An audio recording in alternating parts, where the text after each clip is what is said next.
नमस्कार, सभी साथियों को कटाक्ष की प्रेरणा में स्वागत है। मेरा सभी लोगों से अनुरोध है कि आप अधिक से अधिक लोगों को जागरूक बनाएं, क्योंकि जब व्यक्ति जागरूक होता है तो कहीं न कहीं छल की, धोखे की संभावनाएं लगभग 70% कम हो जाती है। लोगों की जागरूकता का और ज्ञान न होने के कारण ही दूसरे व्यक्ति उनके साथ में छल करते हैं। छल के कई प्रकार हैं, कहीं सीधे प्रत्यक्ष रूप से छल होता है, कहीं अप्रत्यक्ष रूप से छल होता है। आज देखने में आता है कि कई संस्थाएं समाज सेवा के नाम पर काम कर रही हैं और कुछ जो संस्थाओं को फंड देती हैं, कुछ संस्थाएं ऐसी जो फंड देती हैं, वो विश्वास करके फंड देती हैं कि हम जो काम ये कर रहे हैं वो लोगों के विकास के लिए काम करेंगे, लोगों को रोजगार दिलाने के लिए, लोगों को स्वास्थ्य के लिए, लोगों को शिक्षा के लिए देंगे। लेकिन दुर्भाग्यवश अधिकांश संस्थाएं इन पैसों का दुरुपयोग करती हैं।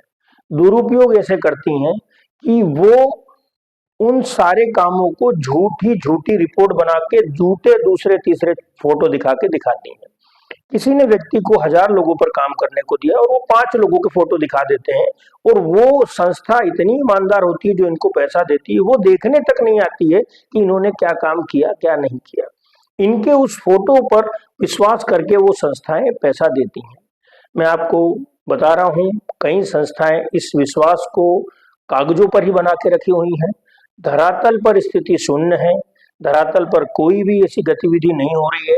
ये सिर्फ उन्हीं 5-7 लोगों के साथ में गतिविधि हो रही है। तो मेरा पैसे देने वाली फंडिंग एजेंसी से अनुरोध है कि आप इनको जो भी प्रोजेक्ट दें, आप उसकी बाहरी जांच कराएं, एक्सटर्नल इवेल्यूटर आप रखें हर स्टेज में, तीनों स्टेज में, बेसलाइन से लेकर के मिड लाइन से लेकर एंड लाइन तक। और अगर आप, कई संस्थाएं ये भी फ्रीडम इनको दे देती हैं कि इवेल्यूटर भी आप खुद ही रखें। उसमें ये संस्थाएं क्या करती हैं, अपने किसी मित्र परिचित इवेल्यूशन एजेंसी या इवेल्यूटर को रख लेती हैं और मन चाहे रिपोर्ट उनसे बनवा लेती हैं। कृपया करके आप निष्पक्ष रूप से बाहरी इवेल्यूटर संस्था, फंडिंग एजेंसी को रखना चाहिए, न कि इम्प्लीमेंटिंग एजेंसी को इसके अधिकार देने चाहिए। वास्तव में इसके दुरुपयोग होने के चांस अच्छे हैं। सरकार को भी इसमें जागरूक होना आवश्यक है। कहीं न कहीं देश के लिए पैसा आ रहा है, उस पैसे का दुरुपयोग होना बहुत ही गलत है। मैं भी अनुरोध करूंगा सरकार से कि आप एक ऐसा सिस्टम डेवलप करें जिसमें करप्शन रोकने का सबसे बड़ा तंत्र हो। धन्यवाद।